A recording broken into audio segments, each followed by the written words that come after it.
کرونا وبا په ټولې نړۍ کې ژوند ته ډېر لالا مونږ خو په دې واده ډېر خوشاله یو او حسن ډېر شریف هلک دی. تا ته خو پته ده که نه لالا، زه خو کس ته سترګو نه پېژنم. بې غمه شه خورې، زما زوی به ستاسو لور ډېر خیال ساتي. ودرېږئ، دا واده نشي کېدی.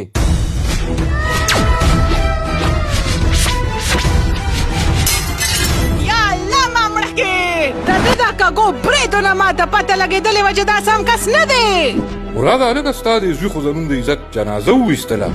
یه د کوتک بچیه ستا د خپل واده نه دی خوښ؟ نه بابا، واده به زه اون صرف پلوشې سره کوم، بل چا سره نه کوم.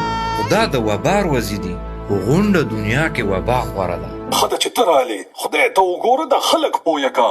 دا د ګڼې وخت نه دی، نه دا د ودونو وخت. بکواس کوي، ته په ولید کې ځان د به میم سی به کتلي.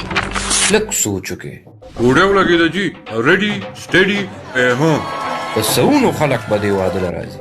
په هغه سوونو خلکو کې که د یو عجزم دا مرض وي، دا به ډېرو خلکو ته خور شي.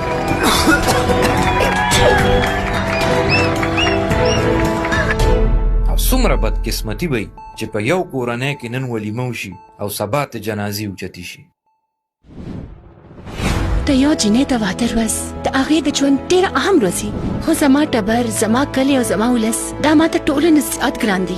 د خپل د خوشحالۍ دپاره زه د دوی ژوندونو سره لوبې نشم کولی.